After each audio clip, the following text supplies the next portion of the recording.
ಉಸಿರಾಯ್ತು ಕರ್ನಾಟಕ, ಉಸಿರಾಗಲಿ ಕನ್ನಡ.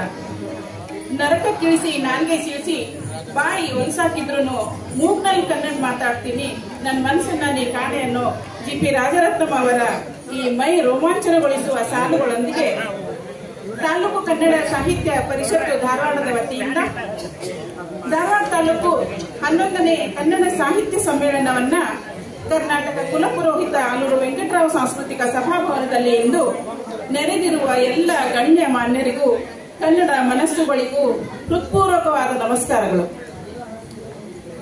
ಮೊಟ್ಟ ಮೊದಲನೇದಾಗಿ ಈ 11ನೇ ತಾಲೂಕು ಸಾಹಿತ್ಯ ಸಮ್ಮೇಳನದ ಸರ್ವಾಧ್ಯಕ್ಷರಾಗಿ ಆಯ್ಕೆಯಾದ ಜನಪ್ರಿಯ ವೈದ್ಯರು, ಸಾಹಿತಿಗಳು, ಅಪ್ಪಟ ಗಾಂಧಿವಾದಿಗಳು ಆದ ಡಾಕ್ಟರ್ ನಿತಿನ್ ಚಂದ್ರ ಹತ್ತಿಕಾಳ್ ಅವರಿಗೆ ತುಂಬು ಹೃದಯದ ಅಭಿನಂದನೆಗಳನ್ನ ನಿಮ್ಮೆಲ್ಲರ ಪರವಾಗಿ ನಾನು ಸಲ್ಲಿಸ್ತಾ ಇದ್ದೇನೆ. ಈಗ ವೇದಿಕೆಗೆ ಅತಿಥಿಗಳನ್ನ ಕರೆಯುವಂತಹ ಒಂದು ಸಂಪ್ರದಾಯ ನಮ್ಮ ಧಾರವಾಡ ಜಿಲ್ಲಾ ಕನ್ನಡ ಸಾಹಿತ್ಯ ಪರಿಷತ್ತಿನ ಅಧ್ಯಕ್ಷರಾದ ಶ್ರೀಯುತ ಲಿಂಗರಾಜ್ ಅಂಗಡಿ ಸರ್ ಅವರು ಅತಿಥಿಗಳನ್ನ ವೇದಿಕೆಗೆ ಕರೆತರಬೇಕು. ಈಗಾಗಲೇ ನಮ್ಮ ಸಮ್ಮೇಳನದ ಸರ್ವಾಧ್ಯಕ್ಷರು ಮತ್ತು ಅವರ ಧರ್ಮಪತ್ನಿಯವರು ವೇದಿಕೆಯನ್ನು ಅಲಂಕರಿಸಿದ್ದಾರೆ. ಇನ್ನು ಈ ಕಾರ್ಯಕ್ರಮವನ್ನ ಉದ್ಘಾಟನೆ ಮಾಡಲಿರ್ತಕ್ಕಂಥ ಹಿರಿಯ ಸಾಹಿತಿಗಳು ಆಗಿರ್ತಕ್ಕಂಥ ಡಾಕ್ಟರ್ ವಿನಯ ಒಕ್ಕುಂದ್ ಮೇಡಮ್ ಅವರು ವೇದಿಕೆಗೆ ಬರಬೇಕು. ಅದೇ ರೀತಿ ಈ ಕಾರ್ಯಕ್ರಮದ ಅಧ್ಯಕ್ಷತೆಯನ್ನ ವಹಿಸಿಕೊಂಡಿರ್ತಕ್ಕಂಥ ಡಾಕ್ಟರ್ ಪ್ರಭಾ ಗುಡ್ಡದಾನೇಶ್ವರಿ ಮೇಡಮ್ ಅವರು ಪ್ರಾಚಾರ್ಯರು, ಕವಿವಿ ಶಿಕ್ಷಣ ಮಹಾವಿದ್ಯಾಲಯ ಧಾರವಾಡವೂ ಕೂಡ ವೇದಿಕೆಗೆ ಆಗಮಿಸಬೇಕು.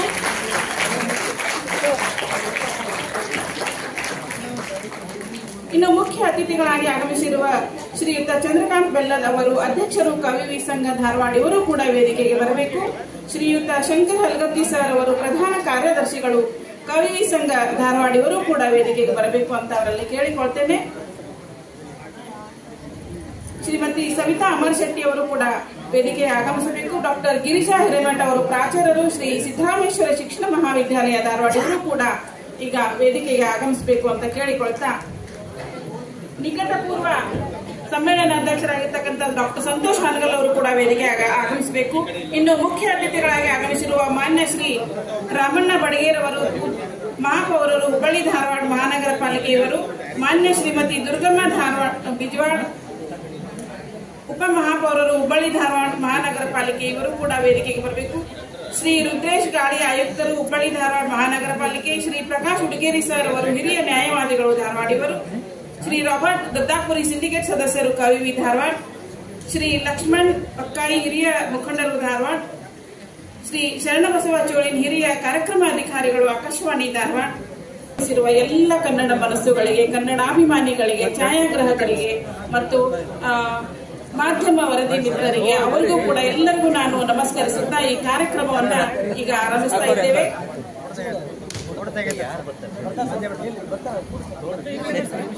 ಇದು ಅತ್ಯಂತ ಸಂಭ್ರಮದಿಂದ ದಿನವಿಡೀ ನಡೀತಕ್ಕಂಥ ಕಾರ್ಯಕ್ರಮ. ಮೊಟ್ಟ ಮೊದಲನೇದಾಗಿ ಇದು ನಾಡಗೀತೆಯೊಂದಿಗೆ ಈಗ ಆರಂಭ ಆಗ್ತದೆ.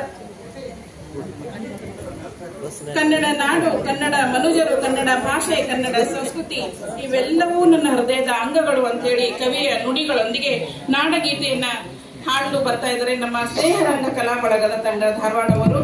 ಈಗ ನಾಡಗೀತೆ ತಾವು ಕೂಡ ಎಲ್ಲರೂ ಕೂಡ ಇದಕ್ಕೆ ಎದ್ದು ನಿಂತು ಧ್ವನಿ ಆಗಬೇಕು ಅಂತ ಹೇಳಿ ತಮ್ಮೆಲ್ಲರನ್ನ ಕೇಳ್ಕೊಳ್ತೇನೆ. ಸಮ್ಮೇಳನಾಧ್ಯಕ್ಷರು, ನಿಕಟಪೂರ್ವ ಸಮ್ಮೇಳನಾಧ್ಯಕ್ಷರು ಡಾಕ್ಟರ್ ಸಂತೋಷ್ ಹಾನಗಲ್ ಅವರು ಕೂಡ, ಅವರಿಗೂ ಕೂಡ ನಾನು ವೇದಿಕೆಗೆ ಸ್ವಾಗತಿಸುತ್ತೇನೆ.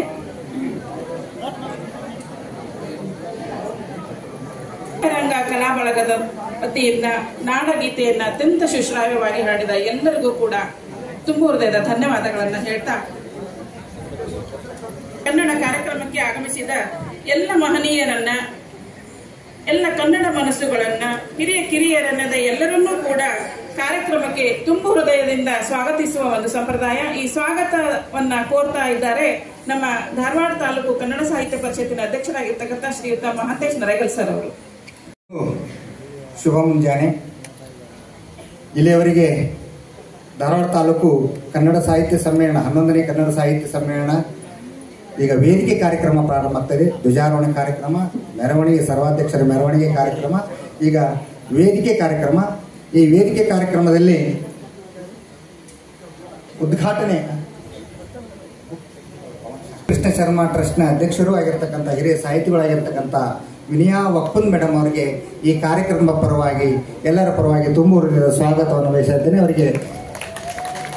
ಅವರಿಗೆ ಶಾಲನ್ನು ಹಾಕುವ ಮೂಲಕ ಸ್ವಾಗತ ಮಾಡಬೇಕಂತ ಹೇಳಿ ವಿನಂತಿ ಮಾಡಿಕೊಳ್ತಾ ಇದ್ದೀನಿ.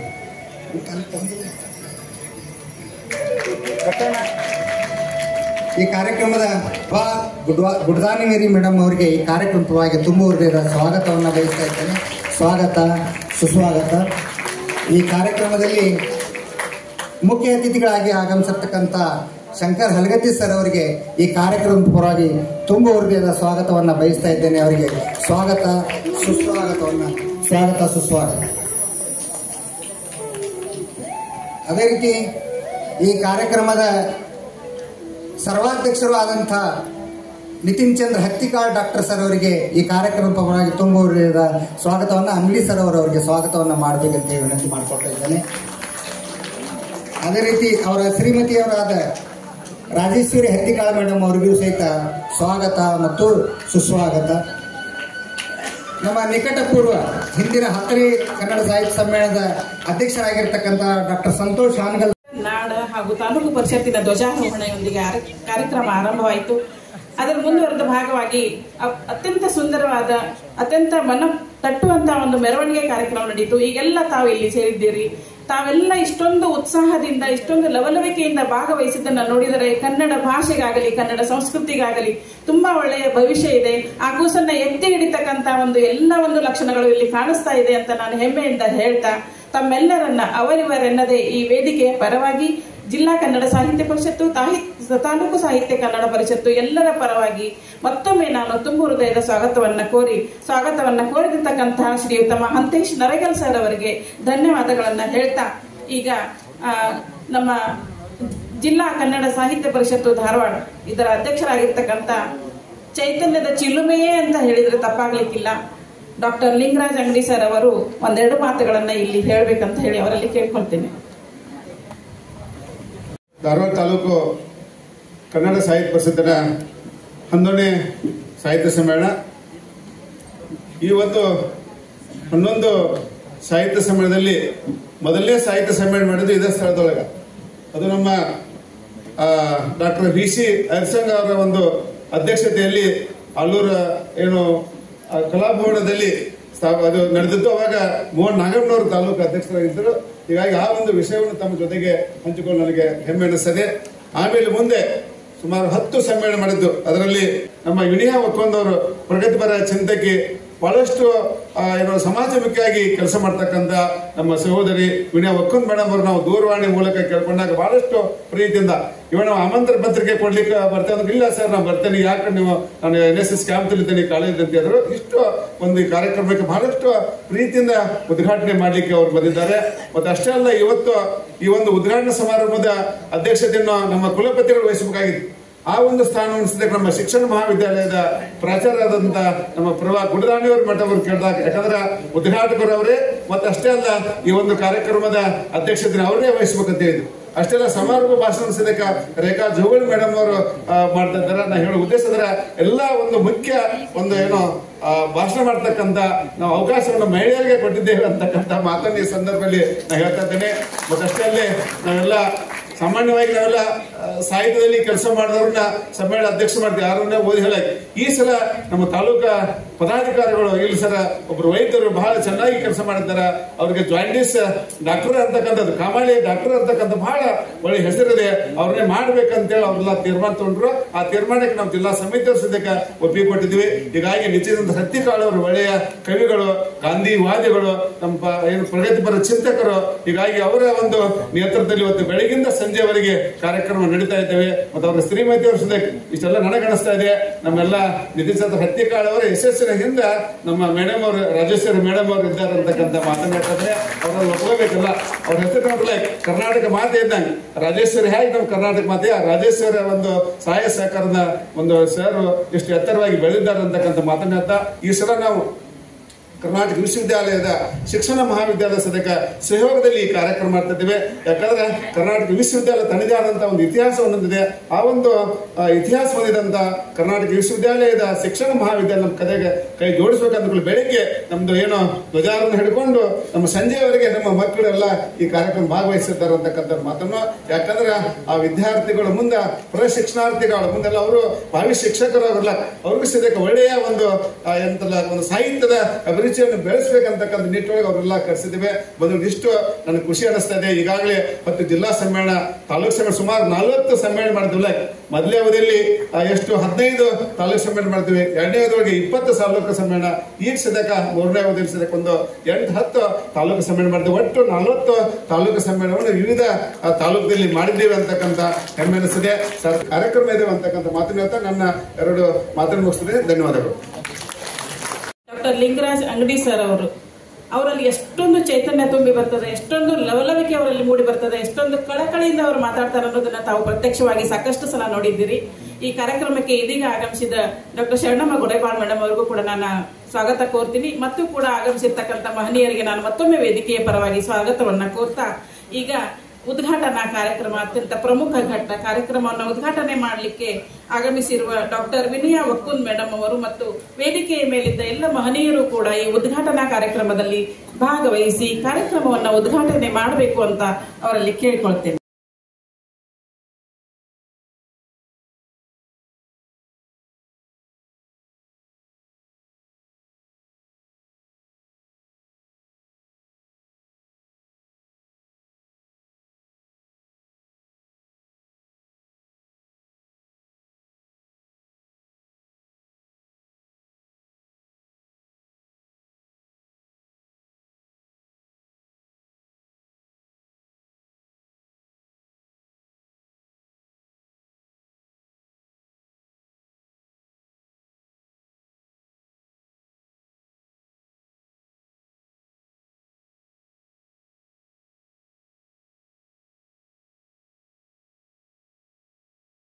ಅತ್ಯಂತ ಸಂವೇದನಾಶೀಲ ಸಾಹಿತಿಗಳು, ಅವರು ಕೂಡ ಉದ್ಘಾಟನಾ ಪರ ನುಡಿಗಳನ್ನ ಆಡಬೇಕಂತ ಹೇಳಿ ಅವರಲ್ಲಿ ಕೇಳ್ಕೊಳ್ತೇನೆ.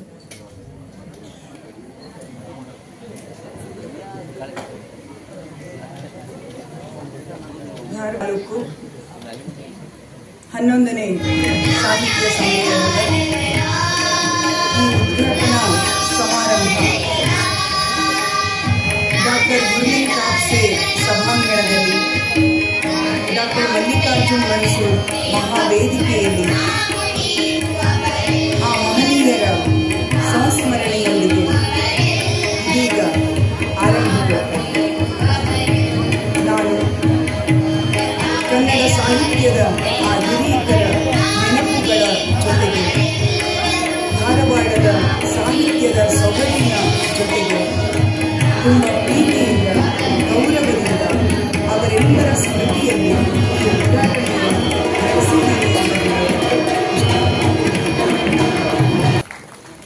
ಸಮ್ಮೇಳನದ ಸರ್ವಾಧ್ಯಕ್ಷರಾಗಿರುವ ಡಾಕ್ಟರ್ ನಿತಿನ್ ಚಂದ್ರ ಹತ್ತಿಕಾಳ್ ಸರ್ ಅವರೇ ಮತ್ತು ವೇದಿಕೆಯ ಮೇಲೆ ಆಸೀನರಾಗಿರುವ ಎಲ್ಲ ಗಣ್ಯಾತಿ ಗಣ್ಯರೇ, ವೇದಿಕೆಯ ಎದುರುಗಡೆ ಉಪಸ್ಥಿತರಿರುವಂತಹ ಎಲ್ಲ ಆತ್ಮೀಯರೇ, ಹಿರಿಯರೇ, ನಿಮಗೆಲ್ಲರಿಗೂ ಪ್ರೀತಿಯ ಗೌರವದ ನಮಸ್ಕಾರ.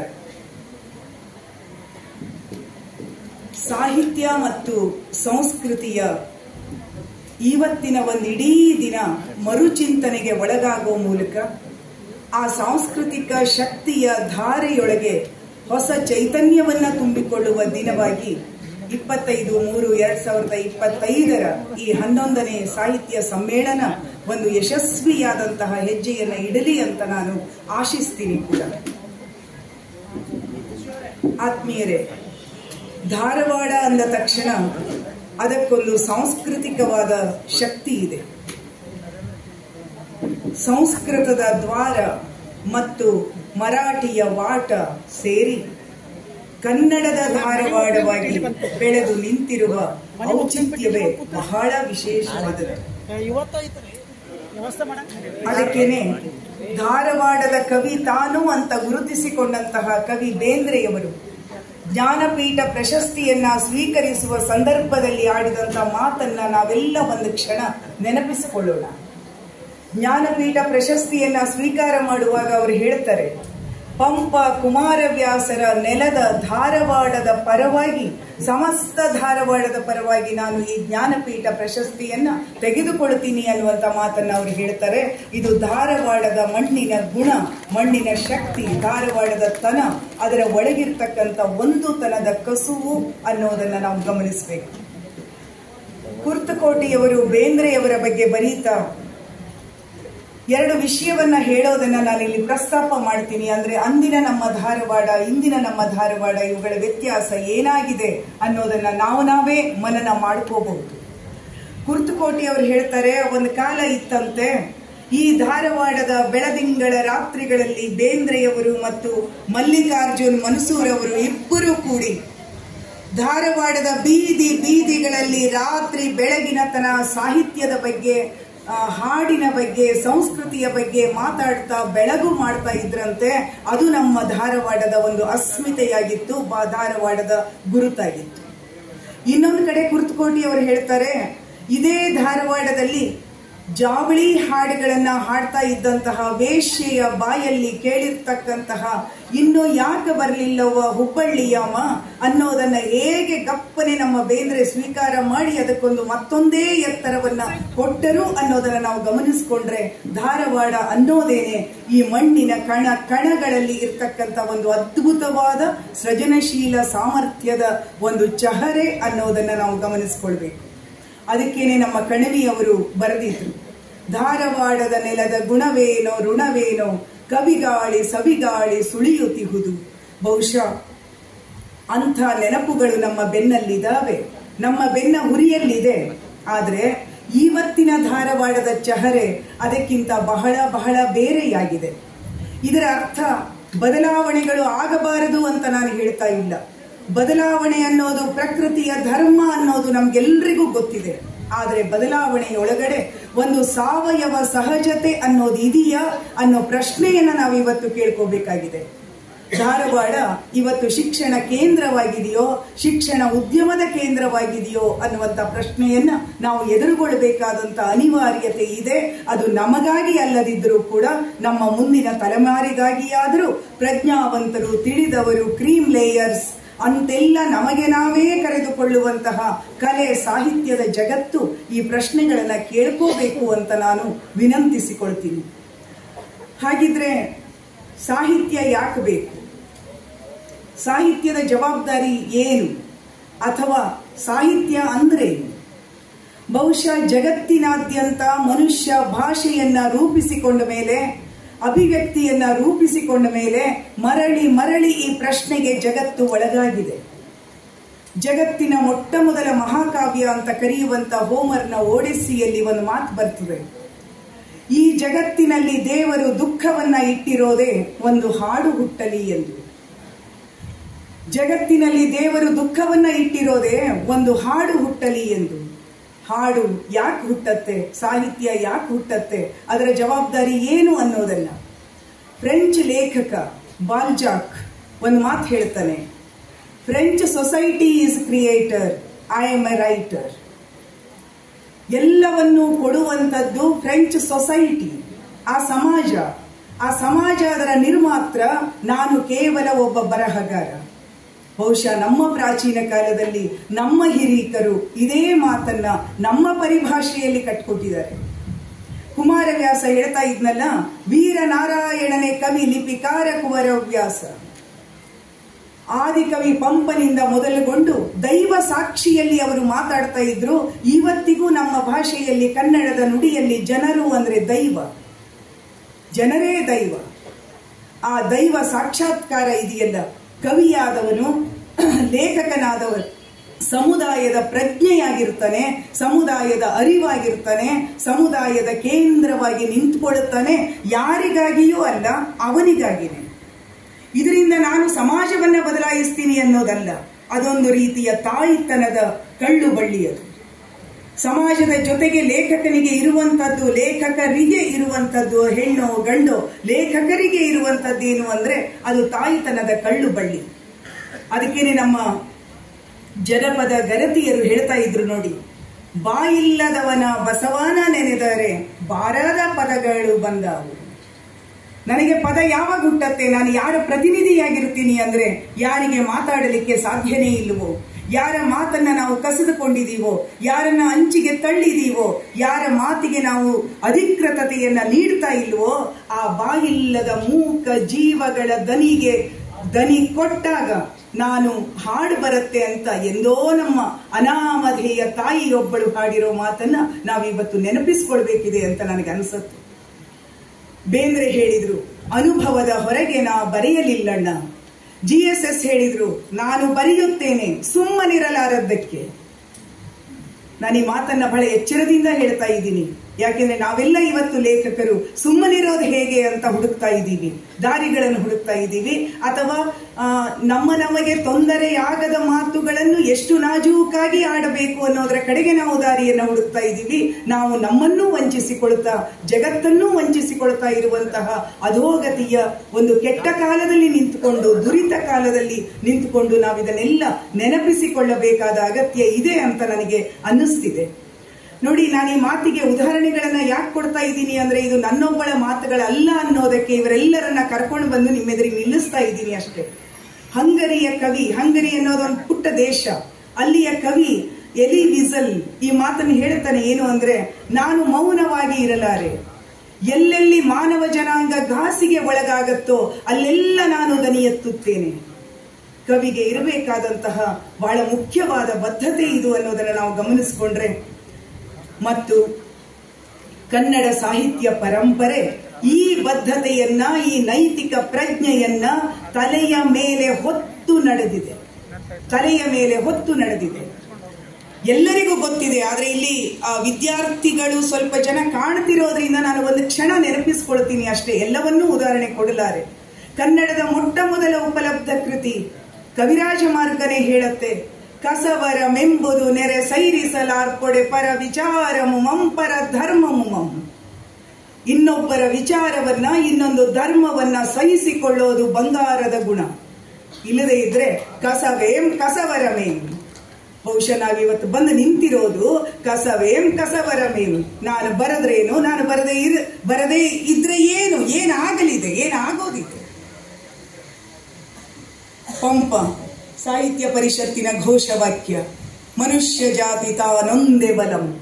ನಾವಿವತ್ತು ಎದೆ ಮುಟ್ಟಿ ಕೇಳ್ಕೊಳ್ಳೋಣ, ಅದು ನಮ್ಮೊಳಗೆ ಅರಗಿದೆಯಾ, ಅದು ನಮ್ಮೊಳಗೆ ಜೀರ್ಣವಾಗಿದೆಯಾ?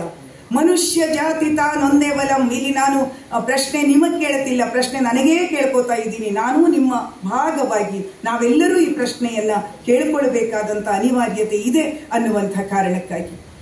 ಹಾಗಾಗಿ ಬರವಣಿಗೆ ಅನ್ನೋದೇನೆ ಒಂದು ವಿವೇಕ ಪ್ರಜ್ಞೆ. ನಾವು ಮನುಷ್ಯರು ಅನ್ನೋದನ್ನ ಸಾಬೀತುಪಡಿಸಲಿಕ್ಕೆ ಇರ್ತಕ್ಕಂತಹ ದಾರಿಗಳೇ ಕಲೆ ಮತ್ತು ಸಾಹಿತ್ಯಗಳು ಅನ್ನೋದನ್ನ ನಾವು ಗಮನಿಸಿಕೊಂಡ್ರೆ, ಇಡೀ ನಮ್ಮ ಸಾಹಿತ್ಯ ಚರಿತ್ರೆ ಏಕರೂಪಿ ಯಾಜಮಾನ್ಯವನ್ನ, ಸರ್ವಾಧಿಕಾರವನ್ನ ನಿರಂತರವಾಗಿ ಎದುರಿಸಿಕೊಂಡು ಬಂದಿದೆ, ಎದುರು ಪಕ್ಷವಾಗಿ ನಿಂತಿದೆ. ನಮ್ಗೆಲ್ರಿಗೂ ಗೊತ್ತಿದೆ. ಬಸವಣ್ಣ ಹೇಳ್ತಾನೆ, ಓಜೆ ಬಜಾವಣೆಯ ನೊಲ್ಲೆ. ಆ ಸಾಲಿನಲ್ಲಿ ಅವನು ಹೇಳ್ತಾನೆ, ಆನು ಒಲಿದಂತೆ ಹಾಡುವೆ, ನಿಮ್ಮ ರೀತಿ ನೀತಿ ಛಂದಸ್ಸು ನಿಯಮಗಳ ಒಳಗೆ ನನ್ನ ಮಾತನ್ನ ನಾನು ತುರುಕಲಾರೆ, ನನಗೆ ಹೇಗೆ ಬೇಕೋ ಹಾಗೆ ಹೇಳುವ ಅಭಿವ್ಯಕ್ತಿಯ ಸ್ವಾತಂತ್ರ್ಯದ ಪ್ರಶ್ನೆಯನ್ನ 12ನೇ ಶತಮಾನದಲ್ಲಿ ಬಸವಣ್ಣ ಬಹಳ ಗಟ್ಟಿಯಾಗಿ ಹೇಳಿದ್ದನ್ನು ನಾವು ನೋಡ್ತೀವಿ. ಅಲ್ಲಮ ಪ್ರಭು ಹೇಳ್ತಾನೆ, ಭಾಷೆ ಎಂಬುದು ಪ್ರಾಣಘಾತಕ, ಭಾಷೆ ಎಂಬುದು ಪ್ರಾಣಘಾತಕ. ಬಹುಶಃ ನಾವಿವತ್ತು ಭಾಷೆಯ ಮರ್ಯಾದೆ ಸರ್ವನಾಶವಾಗ್ತಾ ಇರುವ ಕಾಲಘಟ್ಟದಲ್ಲಿ ಬದುಕ್ತಾ ಇದ್ದೀವಿ. ಭಾಷೆ ತನ್ನ ಮರ್ಯಾದೆಯನ್ನ ಕಳ್ಕೊಳ್ತಾ ಇರೋ ಕಾಲದಲ್ಲಿ ಭಾಷೆಯನ್ನೇ ನಂಬಿ ಬದುಕಬೇಕಾದಂತಹ ಕವಿಯ, ಲೇಖಕನ, ಸಾಹಿತಿಯ ಸ್ಥಿತಿ ಏನು? ಯಾವ ಭಾಷೆಯಲ್ಲಿ ಆತ ಮಾತಾಡಬೇಕು? ಅಲ್ಲಮ ಹೇಳ್ತಾನಲ್ಲ, ಬಳಸಿ ಬಳಸಿ ಬಳಸಿ ನಮ್ಮ ಮಾತು ಎಷ್ಟು ಕ್ಲೀಶೆಯಾಗಿ ಹೋಗಿದೆ ಅಂದ್ರೆ, ಗುಹೇಶ್ವರನೆಂಬ ಶಬ್ದ ಸಿನೆ ಬಂಜೆಯಾಯಿತು ನೋಡ. ಅನ್ನೋದನ್ನ ಗುಹೇಶ್ವರವನ್ನೇ ಪ್ರಾಣಲಿಂಗವಾಗಿ ಇಟ್ಕೊಂಡಿರ್ತಕ್ಕಂಥ ಅಲ್ಲಮ ಹೇಳಿದ 12ನೇ ಶತಮಾನದಲ್ಲಿ. ಆಧುನಿಕ ಕನ್ನಡ ಸಾಹಿತ್ಯ ಕೂಡ ಈ ನಿಯಮದಿಂದ, ಈ ಬದ್ಧತೆಯಿಂದ ಅದು ಹೊರಗಡೆ ಬರಲೇ ಇಲ್ಲ. ರಾಯಚೂರಿನ ಮೂಲೆಯಲ್ಲಿ ಬದುಕಿದಂತಹ ಕನ್ನಡದ ಕವಿ ಜಂಬಣ್ಣ ಅಮರಚಿಂತ ಅವರು ಹೇಳಿದ್ರು, ಸ್ವಾತಂತ್ರ್ಯ ನಂತರದ ಇಡೀ ಭಾರತದ ಸ್ಥಿತಿಯನ್ನು ಅವರು ಕಟ್ಟಿಕೊಟ್ಟಿದ್ದು ಬಹುಶಃ ಹೀಗೆ: ಬೆಂಕಿಯಿಂದ ಪಾರಾದ ಮನೆಗಳು ಮಂಜಿನಿಂದ ಸುಟ್ಟು ಹೋದವು. ಬ್ರಿಟಿಷರನ್ನ ಎದುರಿಸಬಹುದು, ಯಾಕೆಂದರೆ ಅವರು ಹೊರಗಿನವರು. ನಮ್ಮವರನ್ನೇ ನಾವು ಎದುರಿಸೋದು ಹೇಗೆ? ಬಹಳ ಕಷ್ಟ ಇದು. ಅಕ್ಕ ಕೌಶಿಕನನ್ನ ಎದುರಿಸಬಹುದು, ಚನ್ನಮಲ್ಲಿಕಾರ್ಜುನನನ್ನ ಎದುರಿಸೋದು ಹೇಗೆ? ಅವನಿಗೆ ತಿಳಿಸೋದು ಹೇಗೆ? ಇದು ನಮ್ಮ ಕಾಲದ ಬಿಕ್ಕಟ್ಟು ಅನ್ನೋದನ್ನು ನಾವು ಗಮನಿಸಿಕೊಂಡ್ರೆ, ಕನ್ನಡದ ಒಬ್ಬ ಕವಿ ಹೇಳ್ತಾರೆ, ಪೀರ್ ಭಾಷಾ, ಅಕ್ಕ ಸೀತಾ ನಾನೂ ನಿನ್ನಂತೆ ಶಂಕಿತ, ರಾಮ ರಾಜ್ಯದ ರಾಜಧರ್ಮ ನಮ್ಮನ್ನು ಸುಡುಬೀದಿಯಲ್ಲಿ ಸುಡುತ್ತಿದೆ. ಇನ್ನೊಬ್ಬ ಕವಿ ರಮೇಶ್ ಅರೋಲಿ ಹೇಳ್ತಾರೆ, ಬದುಕಲಾರೆನು ಹೀಗೆ, ಗಲಭೆಯಲ್ಲಿ ಸೋರಿದ ನೆತ್ತರಿನ ಮೇಲೆ ನೊಣ ಕೂತ ಹಾಗೆ. ಕಾವ್ಯ ಅಂದ್ರೆ ಏನು? ಸಾಹಿತ್ಯ ಅಂದ್ರೆ ಏನು? ಯಾಕೆ ಬರೀಬೇಕು? ಯಾಕೆ ಓದಬೇಕು? ಯಾಕೆ ಸಮ್ಮೇಳನ ಮಾಡಬೇಕು? ಯಾಕೆ ಒಟ್ಟಿಗೆ ಕೂಡಬೇಕು? ಯಾಕೆ ಈ ಚಿಂತನ ಮಂಥನಗಳ ಅಗತ್ಯ ಇದೆ ಅನ್ನುವ ಆದಿಮ ಬೀಜಕ್ಕೆ ನಾವು ಇವತ್ತಾದರೂ ಕಣ್ಣು ತೆಗೆದು ನೋಡಲೇಬೇಕಾದಂತ ಜರೂರತ್ತಿದೆ ಅಂತ ನನಗೆ ಬಹಳ ಗಾಢವಾಗಿ ಅನ್ನಿಸಿದ್ದರಿಂದ ಈ ಮಾತುಗಳನ್ನು ಹೇಳ್ತಾ ಇದ್ದೀನಿ. ಸಾಹಿತ್ಯ ಅನ್ನೋದೊಂದು ರಾಜಕಾರಣ. ಹೌದು, ಸಾಹಿತ್ಯ ಅನ್ನುವುದೊಂದು ರಾಜಕಾರಣ. ಇದು ರಾಜಕಾರಣ ಅಲ್ಲ ಅನ್ನೋದು ಕೂಡ ಒಂದು ದೊಡ್ಡ ರಾಜಕಾರಣ. ನಾವಿದನ್ನ ಬಹಳ ಎಚ್ಚರದಿಂದ, ಬಹಳ ಸ್ಪಷ್ಟವಾಗಿ ನಮ್ಮೊಳಗೆ ನಾವಿದನ್ನ ಸ್ಪಷ್ಟೀಕರಿಸಿಕೊಳ್ಳಬೇಕಾದಂತ ಅಗತ್ಯ ಇದೆ. ರಾಜಕಾರಣ ಅಂತಂದ್ರೆ ಇಲೆಕ್ಷನ್ ರಾಜಕಾರಣ, ವೋಟ್ ಬ್ಯಾಂಕ್ ರಾಜಕಾರಣ ಅಲ್ಲ. ಅದು ಒಂದು ರಾಜಕೀಯ ಚಿಂತನಾ ಮಾರ್ಗವಾಗಿ ನಾವದನ್ನ ಸ್ವೀಕರಿಸಬೇಕು. ನೋಡಿ, ಕನ್ನಡದಲ್ಲಿ ಲಲಿತಾ ಸಿದ್ದಬಸಯ್ಯ ಅಂತ ಒಬ್ಬ ಕವಿಯತ್ರಿ ಇದ್ದಾರೆ. ದೂರದ ತುಮಕೂರಿನಲ್ಲಿದ್ದಾರೆ, ನಮಗಿಂತ ದೂರದಲ್ಲಿ, ಅಂದ್ರೆ ಇಲ್ಲಿಂದ ದೂರದಲ್ಲಿ ಇದ್ದಾರೆ. ಯಾವಾಗ ಹೆಣ್ಣು ಮಕ್ಕಳಿಗೆ ಶಬರಿಮಲೆ ಪ್ರವೇಶವನ್ನ ನಿಷೇಧಿಸಲಾಯಿತೋ ಆವಾಗ ಅವರೊಂದು ಪುಟ್ಟ ಕವಿತೆ ಬರೆದ್ರು. ಆ ಕವಿತೆಯ ಹೆಸರು ಇರುಮುಡಿಯ ಕಂದನಿಗೆ. ಇರುಮುಡಿಯ ಕಂದನಿಗೆ. ಆ ಕವಿತೆಯಲ್ಲಿ ಅವ್ರು ಹೇಳ್ತಾರೆ, ಏನೋ ತೊಂದರೆ ಆಗ್ತಿದೆ ದೇಹಕ್ಕೆ ಅಂತ ಡಾಕ್ಟರ್ ಅಮ್ಮನ ಮುಂದೆ ಹೋದೆ. ಅವ್ರು ಹೇಳಿದ್ರು, ನಿಂಗೆ ಅವರ ಭಾಷೆ ನನಗೆ ಹೇಳಕ್ ಬರಲ್ಲ, ಅದರಿಂದ ಅದರ ಜಸ್ಟ್ ಹೇಳ್ತಾ ಇದ್ದೀನಿ. ಅವ್ರು ಹೇಳಿದ್ರು ಏನಂದ್ರೆ, ನಿನಗೆ ಮುಟ್ಟು ನಿಲ್ಲುವ ಕಾಲ ಬಂದಿದೆ.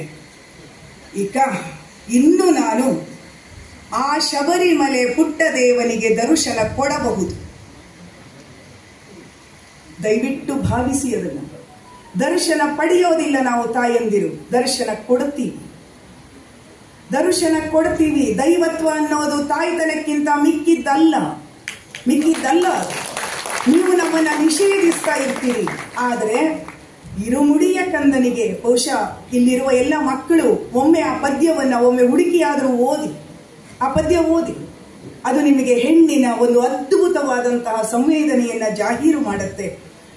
ಬಹುಶಃ ನಾನು ನನ್ನ ಮಾತಿನ ಮುಂದಿನ ಹಂತಕ್ಕೆ ಬರ್ತೀನಿ. ನಾವಿವತ್ತು ಬದುಕಿಯೇ ಇದ್ದೇವೆ, ಯಾಕಂದ್ರೆ ನಾವು ಉಸಿರಾಡ್ತಿದ್ದೀವಿ, ಸಂಬಳನೂ ತಗೊಳ್ತಾ ಇದ್ದೀವಿ, ಅಥವಾ ಬದುಕಿದ್ದೀವಿ. ಆದರೆ ಇವತ್ತು ನಾವು ಬದುಕ್ತಾ ಇರುವ ಸಾಮಾಜಿಕ ಮತ್ತು ಸಾಂಸ್ಕೃತಿಕ ಪರಿಸ್ಥಿತಿ ಹೇಗಿದೆ ಅಂತಂದ್ರೆ, ಅದು ನಮ್ಮ ಅಮರೇಶ್ ನುಗುಡೋಣಿ ಅವರ ಕತೆ ಹೇಳುತ್ತಲ್ಲ, ದಾಳಿ ನಡೆದದೋ, ದಾಳಿ ನಡೆದಿದೆ. ದುರಂತ ಅಂದ್ರೆ ದಾಳಿ ನಡೆದಿದೆ ಅಂತ ನಮಗೆ ಗೊತ್ತಿಲ್ಲ. ನಾವದನ್ನ ಅನುಭವಿಸ್ತಿದ್ದೀವಿ, ನಾವದನ್ನ ಮನರಂಜನೆಯಾಗಿ ಸ್ವೀಕಾರ ಮಾಡ್ತಿದ್ದೀವಿ, ನಾವದನ್ನ ಹಾಗೇನೆ ಒಂದು ಅತಿಭೋಗದ ರೀತಿಯೊಳಗಡೆ ಸ್ವೀಕಾರ ಮಾಡ್ತಾ ಇದ್ದೀವಿ. ಜಾಗತೀಕರಣದ ದಾಳಿ ಇದೆಯಲ್ಲ, LPG, ಲಿಬರಲೈಸೇಷನ್, ಪ್ರೈವೇಟೈಸೇಷನ್, ಗ್ಲೋಬಲೈಸೇಷನ್ ಅನ್ನುವಂಥ ದಾಳಿಯ ಒಳಗೆ ಸಿಕ್ಕಿ ನಮ್ಮ ಸ್ಥಿತಿ ಇವತ್ತು ಏನಾಗಿದೆ ಅಂತಂದ್ರೆ, ಅವರೇನು ಹೇಳುತ್ತಾರೋ ಅದೇ ಸತ್ಯ, ಅದು ಮಾತ್ರ ಸತ್ಯ. ಸತ್ಯ ಒಂದಿಲ್ಲ ಅಂತ ನಾವು ಕಲ್ತಿದ್ವಿ. ಆದ್ರೆ ಇವತ್ತು ನಮಗೆ ಸತ್ಯ ಒಂದೇ ಅನ್ನೋದನ್ನ ಮಾಧ್ಯಮಗಳು ಹೇರ್ತಿದ್ದಾವೆ, ನಾವು ಅದನ್ನ ಸ್ವೀಕರಿಸ್ತಾ ಇದ್ದೀವಿ. ಯಾವತ್ತೂ ಕೂಡ ಈ ಯಾಜಮಾನ್ಯ ಏನ್ ಮಾಡುತ್ತೆ ಅಂದ್ರೆ, ಅದು ತನ್ನ ಕಟ್ಟ ಕಡೆಯ ಗೆಲುವಿನ ಧ್ವಜವನ್ನ ನಮ್ಮ ಮನಸ್ಸಿನಲ್ಲಿ ಊರತ್ತಂತೆ. ಅಲ್ಲಿಗೆ ಅದು ಪೂರ್ತಿ ದಿಗ್ವಿಜಯವನ್ನ ಸಾಧಿಸಿದ ಹಾಗೆ. ಅಂತ ದಾಳಿಗೆ ಒಳಗಾಗಿರುವ ಜನಾಂಗ ನಾವು. ಹಾಗಾಗೇನೆ ಇವತ್ತು ಬರವಣಿಗೆ ಬಹಳ ಕಷ್ಟದ ಕೆಲಸ, ಬಹಳ ಬೇಡದ ಕೆಲಸ ಮತ್ತು ಬಹಳ ಜಾಳು ಜಾಳು ಆಗ್ತಿರುವ ಕೆಲಸ. ಈ ಮಾತನ್ನ ನನ್ನನ್ನೂ ಒಳಗೊಂಡು ನಾನು ಹೇಳ್ತಾ ಇದ್ದೀನಿ. ಏನಿದು ಜಾಳುತನ? ಒಂದು ಉದಾಹರಣೆ ಕೊಡ್ತೀನಿ. ಅಭಿವ್ಯಕ್ತಿಯ ಮೇಲೆ ಹಲ್ಲೆ ನಡೀತಾ ಇದೆಯಲ್ಲ, ಯಾವ ರೀತಿಯ ಹಲ್ಲೆ ನಡೀತಾ ಇದೆ? ನಮ್ಮ ರಾಜ್ಯದ ಮಾತಾಡೋದು ಬೇಡ, ಮಾತಾಡಿದ ತಕ್ಷಣ ಅದಕ್ಕೆ ಬೇರೆ ಬೇರೆ ಡೈಮೆನ್ಷನ್ಗಳು ಬರ್ತವೆ. ಆದ್ರಿಂದ ಸ್ವಲ್ಪ ಪಕ್ಕದ ರಾಜ್ಯದ ಉದಾಹರಣೆ ತಗೋತೀನಿ. ತಮಿಳುನಾಡಿನಲ್ಲಿ ಪೆರುಮಾಳ್ ಮುರುಗನ್, ಕ್ಷಮಿಸಿ ನಾನು ಮಾತಾಡುವಾಗ ಕೆಮ್ಮಿದ್ರೆ ಇದಕ್ಕೆ ತಮಿಳುನಾಡಿನಲ್ಲಿ ಅವನ ಒಂದು ಕಾದಂಬರಿಯನ್ನ ನಿಷೇಧ ಮಾಡಿತ್ತು ತಮಿಳುನಾಡಿನ ಕೋಮುವಾದಿ ಅಜೆಂಡಾಗಳು. ಆಗ ಅವನು ಬರ್ಕೊಂಡ ಫೇಸ್ಬುಕ್ ಅಲ್ಲಿ ಹಿರಿಯರವರು, ಆಗ ಅವರು ಬರ್ಕೊಂಡ್ರು ಏನು ಅಂತಂದ್ರೆ, ಪೆರುಮಾಳ್ ಮುರುಗನ್ ಅನ್ನುವ ಸಾಹಿತಿ ಇಂದು ಸತ್ತು ಹೋದ, ಅವನು ದೇವರಲ್ಲವಾದ್ದರಿಂದ ಅವನು ಮರಳಿ ಹುಟ್ಟಲಾರ. ಆದರೆ ಈಗ ನಿಮ್ಮೆದುರು ನಡೆದಾಡುತ್ತಿರುವ ಈ ಜೀವ ಪೆರುಮಾಳ್ ಮುರುಗನ್ ಅನ್ನುವ ಒಬ್ಬ ಶಿಕ್ಷಕ ಮಾತ್ರ. ಇದು ಇವತ್ತಿನ ನಮ್ಮ ಸ್ಥಿತಿ, ಸಾಹಿತ್ಯದ ಸ್ಥಿತಿ. ಗಟ್ಟಿಯಾಗಿ ಸ್ಪಷ್ಟವಾಗಿ ಇದ್ದದ್ದನ್ನ ಇದ್ದ ಹಾಗೆ ಹೇಳಲಿಕ್ಕೆ ಅಸಾಧ್ಯವಾದಂತಹ ಒಂದು ಒತ್ತಡದಲ್ಲಿ ನಾವಿದ್ದೇವೆ ಮತ್ತು ಹಾಗಿದ್ದೇವೆ ಅಂತ ಹೇಳೋದಕ್ಕೂ ಭಯಪಡ್ತಾ ಇದ್ದೇವೆ. ಅಥವಾ ಅದನ್ನ ಇದು ಆದರ್ಶ, ಇದು ಮೌಲ್ಯ, ಇದು ಇರಬೇಕಾಗಿರೋದೇ ಹೀಗೆ ಅನ್ನುವಂತ ಒಂದು ಅನುಸಂಧಾನಕ್ಕೆ ಬಂದ್ಬಿಟ್ಟಿದ್ದೀವಿ, ರಾಜಿ ಸಂಧಾನಕ್ಕೆ ಬಂದ್ಬಿಟ್ಟಿದ್ದೀವಿ. ಇದೇ ತಮಿಳುನಾಡಿನಲ್ಲಿ ನಮ್ಮ ಕೋವಿಡ್ಗಿಂತ ಮೊದಲು ಒಂದು ಘಟನೆ ನಡೆಯಿತು. ಅಲ್ಲಿ ಒಬ್ಬ ಅತ್ಯಂತ ಬಡ ಕುಟುಂಬದ, ದಲಿತ ಕುಟುಂಬದ ವ್ಯಕ್ತಿ, ಅವನ ಮನೆಯ ಪಟ್ಟಕ್ಕಾಗಿ ಸರ್ಕಾರ ಅದನ್ನ ಕೊಟ್ಟಿಲ್ಲ ಅನ್ನೋ ಕಾರಣಕ್ಕಾಗಿ ಇಡೀ ಕುಟುಂಬ ಅಲ್ಲಿಯ ಡಿಸಿ ಆಫೀಸ್ ಎದುರಿಗೆ, ಜಿಲ್ಲಾಧಿಕಾರಿಯ ಎದುರಿಗೆ ಬೆಂಕಿ ಹಚ್ಚಿಕೊಂಡು ಸುಟ್ಟು ಪ್ರತಿಭಟನೆ ಮಾಡಬೇಕು ಅಂತ ಪ್ರಯತ್ನ ಮಾಡ್ತಾರೆ. ಆ ಪ್ರಯತ್ನದೊಳಗೆ ದಲಿತ ಕುಟುಂಬದ ಸಣ್ಣ ಮಗು ಒಂದು ಸುಟ್ಟು ಹೋಯಿತು. ಇವರಿಬ್ಬರು ಗಂಡ ಹೆಂಡತಿ ಅರ್ಧಂಬರ್ಧ ಸುಟ್ಟು ಹೋದ್ರು. ಆದ್ರೆ ಅಲ್ಲಿಯ ಡಿಸಿ ಆಗಲಿ, ಅಲ್ಲಿಯ ಪೊಲೀಸ್ ಅಧಿಕಾರಿ ಆಗಲಿ ಅದರ ಬಗ್ಗೆ ಚಕಾರ ಶಬ್ದ ಎತ್ತಲಿಲ್ಲ. ಮಾರನೇ ದಿನ ಪೇಪರ್ನಲ್ಲಿ, ತಮಿಳುನಾಡಿನ ಪೇಪರ್ನಲ್ಲಿ, ಅಲ್ಲಿಯ ಭಾರತದ ಬಹುದೊಡ್ಡ ಚಿತ್ರಕಲಾವಿದ ಬಾಲ ಅನ್ನುವಂಥವರು, ಬಾಲಚಂದ್ರನ್ ಅವರ ಪೂರ್ತಿ ಹೆಸರು, ಅವರೊಂದು ಚಿತ್ರವನ್ನ, ವ್ಯಂಗ್ಯ ಚಿತ್ರವನ್ನ ಹಾಕಿದ್ರು. ಆ ವ್ಯಂಗ್ಯ ಚಿತ್ರ ಏನು ಅಂದ್ರೆ, ಹೀಗೆ ಬೆಂಕಿ ಉರಿತಾ ಇದೆ, ಡಿಸಿ ಮತ್ತು ಪೊಲೀಸ್ ಅಧಿಕಾರಿ ಎಲ್ಲರೂ ಕೂಡ ಬತ್ತಲೆಯಾಗಿ ಬರೀ ನೋಟುಗಳಿಂದ ಮೈ ಮುಚ್ಚಿಕೊಂಡಿದ್ದಾರೆ. ಇದರ ವಿರುದ್ಧ ಆ ಚಿತ್ರ ಕಲಾವಿದನನ್ನ ಅರೆಸ್ಟ್ ಮಾಡಬೇಕು ಅನ್ನುವಂತ ಒಂದು ದೊಡ್ಡ ಹೋರಾಟ ನಡೀತು. ಇದನ್ನು ಹೋರಾಟನೇ ಅನ್ನಬೇಕು, ನಮ್ಮ ಭಾಷೆ ಕತೆ ಹಿಂಗಾಗಿದೆ. ಇದು ಹೋರಾಟವೇ, ಇದು ಹೋರಾಟ ನಡೆಯಿತು. ಆದ್ರೆ ಅಲ್ಲಿಯ ಮಾಧ್ಯಮ ಅಕಾಡೆಮಿ ಆ ಚಿತ್ರಕಲಾವಿದನ ಪರವಾಗಿ ಧ್ವನಿ ಎತ್ತಿತು. ಇಡೀ ಭಾರತದ ಅಭಿವ್ಯಕ್ತಿ ಸ್ವಾತಂತ್ರ್ಯದ ಪ್ರಶ್ನೆ ಮತ್ತೊಮ್ಮೆ ಮುನ್ನೆಲೆಗೆ ಬಂದಂತಹ ಒಂದು ಅದ್ಭುತವಾದ ಸಂಗತಿ ಅದು. ಆ ಚಿತ್ರಕಲಾವಿದನನ್ನ ಅರೆಸ್ಟ್ ಮಾಡೋದಕ್ಕೆ ತಮಿಳುನಾಡು ಬಿಡಲಿಲ್ಲ. ಕರ್ನಾಟಕದಲ್ಲಾದ್ರೆ ಏನಾಗ್ತಿತ್ತು ಅನ್ನೋದನ್ನ ನಾನಿಲ್ಲಿ ಹೇಳಲಾರೆ. ನಾವಿವತ್ತು ಖರೀದಿಗೊಂಡಿದ್ದೇವೆ. ನಾನು ಈ ಮಾತನ್ನ ಕೆಲವೊಮ್ಮೆ ಇಂಥ ಮಾತುಗಳನ್ನ ಕೇಳುವಾಗ ತಪ್ಪು ತಿಳ್ಕೋತಾರೆ. ಏನು ಅಂದ್ರೆ, ಇದು ಪ್ರಸಿದ್ಧಿಗಾಗಿ ಆಡುವ ಮಾತು, ಹಾಗೆ ಹೀಗೆ ಅಂತ. ಯಾವ ಆಣೆ ಮುಟ್ಟಬೇಕು, ಏನು ಮಾಡಬೇಕು, ನಾನು ನಿಜವನ್ನು ಹೇಳುತ್ತಿದ್ದೇನೆ ಅನ್ನೋದಕ್ಕೆ ಎಲ್ಲಿಂದ ಪುರಾವೆಯನ್ನ ಕೊಡೋದು? ನಾವು ಮಾರಾಟಗೊಂಡಿದ್ದೇವೆ, ನಮಗೆಲ್ಲ ಗೊತ್ತಿದೆ, ನಮ್ಮ ಮಕ್ಕಳಿಗಂತೂ ಗೊತ್ತಿದೆ. ಕ್ರಿಕೆಟಿಗರು ಮಾರಾಟಗೊಂಡಿದ್ದಾರೆ. ಕ್ರಿಕೆಟಿಗರು ಮಾತ್ರ ಮಾರಾಟಗೊಂಡಿಲ್ಲ, ಕವಿಗಳು ಮಾರಾಟಗೊಂಡಿದ್ದಾರೆ, ಕಲಾವಿದರು ಮಾರಾಟಗೊಂಡಿದ್ದಾರೆ, ಪ್ರತಿಭೆ ಮಾರಾಟಗೊಂಡಿದೆ. ಮಾರಾಟಗೊಂಡಿಲ್ಲ ನಾನು ಅನ್ನೋದು, ನಾನು ಸಾಯುವವರೆಗೆ ನನ್ನೊಳಗಿದ್ದರೆ ಅದು ನನಗೆ ನಾನು ಕೊಟ್ಟುಕೊಳ್ಳುವ ಬಹಳ ದೊಡ್ಡ ಗೌರವ.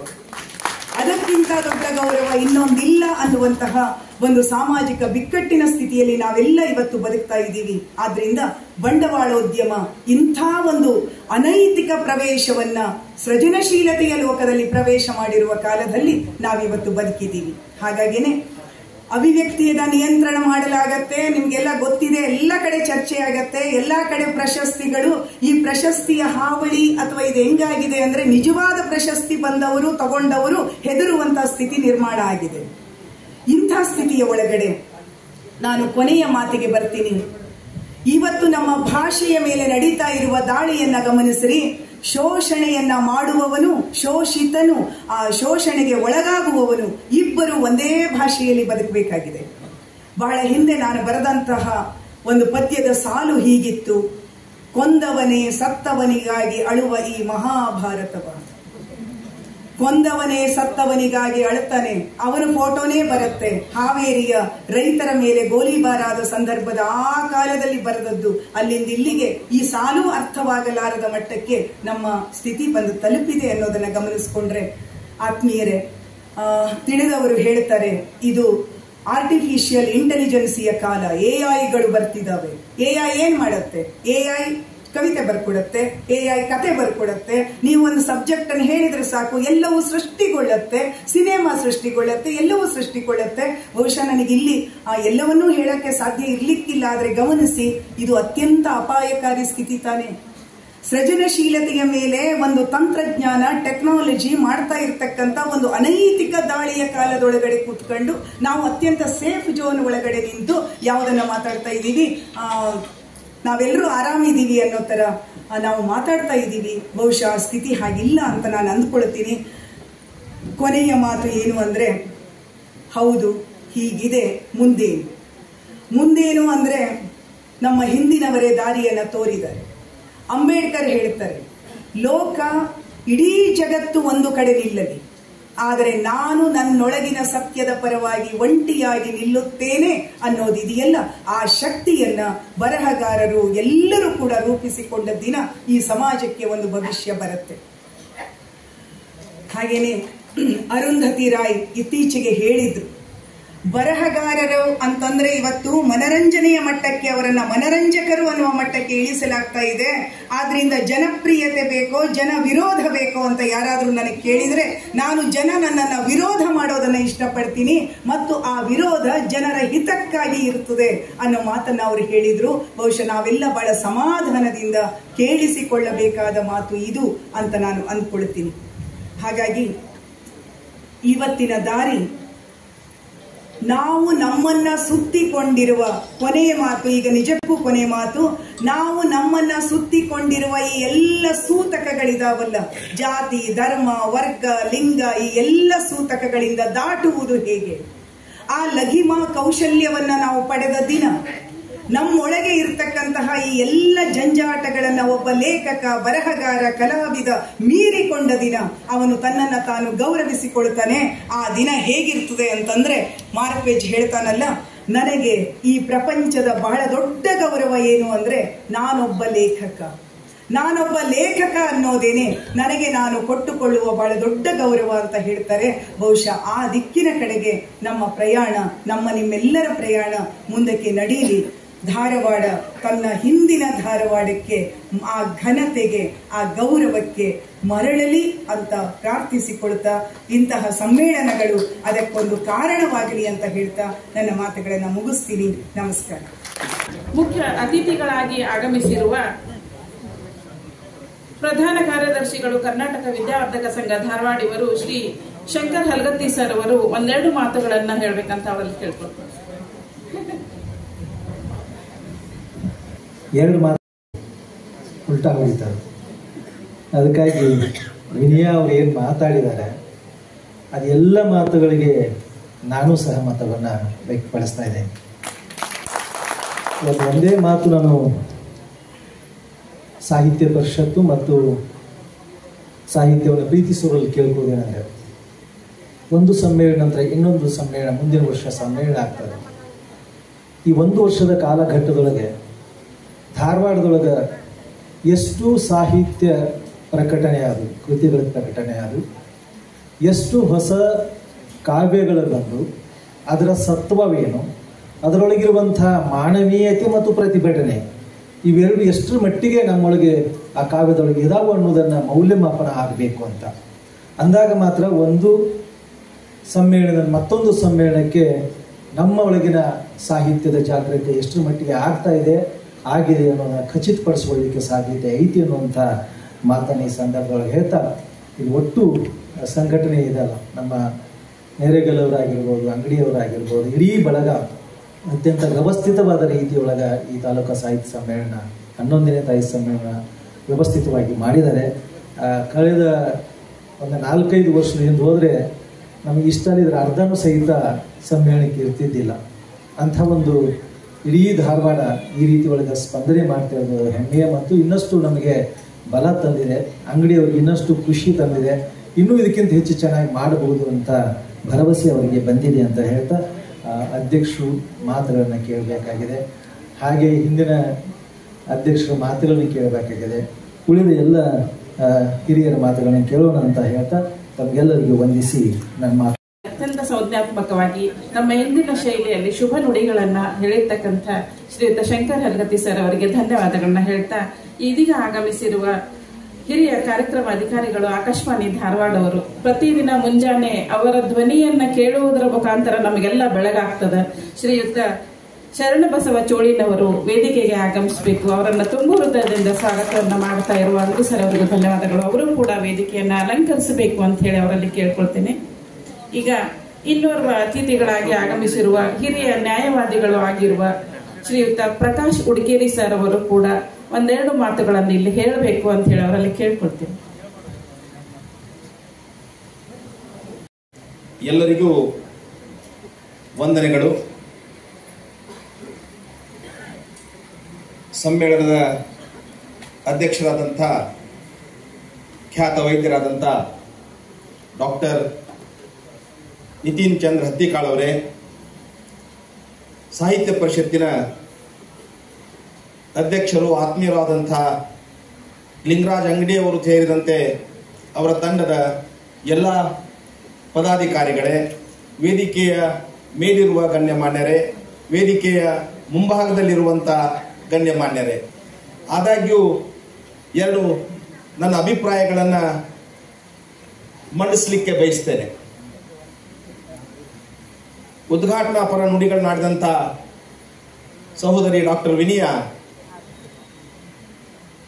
ಇಂದಿನ ಪರಿಸ್ಥಿತಿ ಹೇಗಿದೆ, ಎಂಥ ಕಠೋರ ಮತ್ತು ಸಂದಿಗ್ಧ ಪರಿಸ್ಥಿತಿಯಲ್ಲಿ ನಾವಿದ್ದೇವೆ ಅಂತ ತೆರೆದಿಡ್ತಾ, ಮುಂದಿನ ಭವಿಷ್ಯ ಎಷ್ಟು ಕರಾಳವಾಗಿರಬಹುದು ಅನ್ನೋದನ್ನು ಹೇಳ್ತಾ ವಿದ್ಯಾರ್ಥಿಗಳನ್ನು ಎಚ್ಚರಿಸಿದರು.